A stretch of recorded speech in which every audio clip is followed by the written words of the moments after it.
নমস্কার, welcome to easy recipe. আজকে আমি চটজলদি একটা চিকেনের রেসিপি বানিয়ে দেখাবো। চিকেন কারি খুব সহজে এটা আপনারা বাড়িতে বানাতে পারবেন। প্রথমে আমি এখানটাতে কাজু আর শুকনো লঙ্কা নিয়ে নিচ্ছি। এটাকে আমি শুকনো কড়াইতে খুব ভালোভাবে ভেজে নেব। বেশ ভালোভাবে কিন্তু ভাজতে হবে, যাতে কাজু আর শুকনো লঙ্কাটা খুব সহজেই গ্রাইন্ডারে গুঁড়ো হয়ে যায়।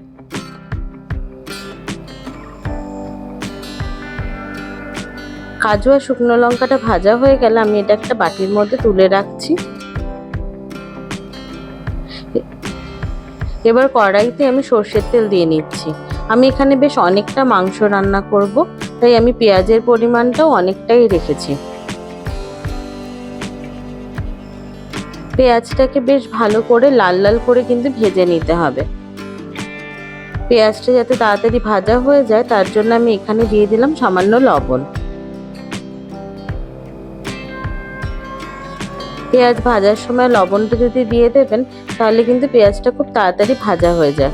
দেখুন আমি পেঁয়াজটা কিন্তু বেশ লাল করে ভেজে নিয়েছি।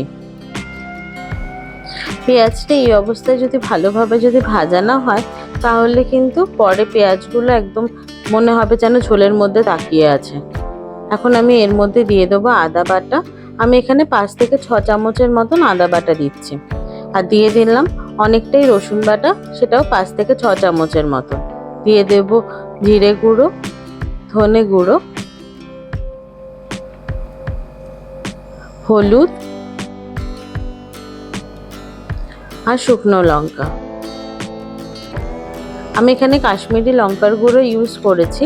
আর ঝালের জন্য প্রথমে কাজুর সাথে আমি যে লঙ্কাটা ভেজে রেখেছি সেই ঝালটাই আমি মেনটেন করব। আপনারা যদি চান আরও ঝাল পছন্দ করেন তাহলে সেক্ষেত্রে আরও কিছুটা শুকনো লঙ্কার গুঁড়ো আপনারা অ্যাড করে নেবেন। এবার সমস্ত মশলাটাকে আমি খুব ভালোভাবে কষিয়ে নিচ্ছি।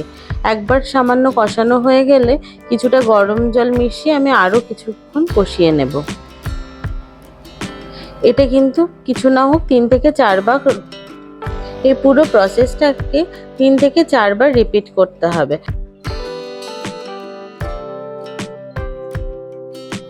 এবার শুকনো কড়াইতে ভেজে রাখা কাজু আর লঙ্কাটাকে আমি একটা পেস্ট বানিয়ে নিচ্ছি। আর এর মধ্যে আমি দিয়ে দেবো টমেটো। সব কিছুকে আমি একটা পেস্ট বানিয়ে নিয়েছি।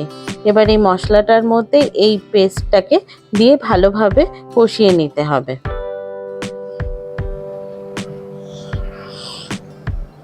আমি বাটিটার মধ্যে সামান্য জল দিয়ে সেটা ইউজ করে নিলাম।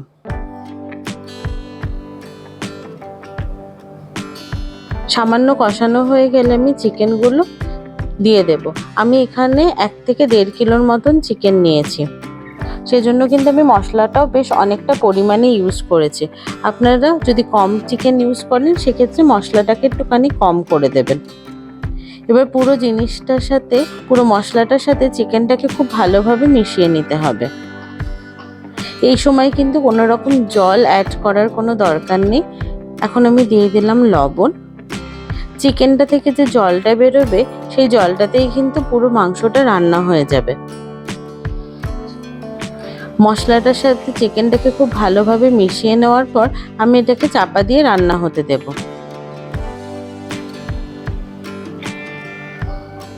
আমি ঢাকনাটা বন্ধ করে দিয়ে কিছু না হোক 15 থেকে 20 মিনিটের মতন রান্না করেছি।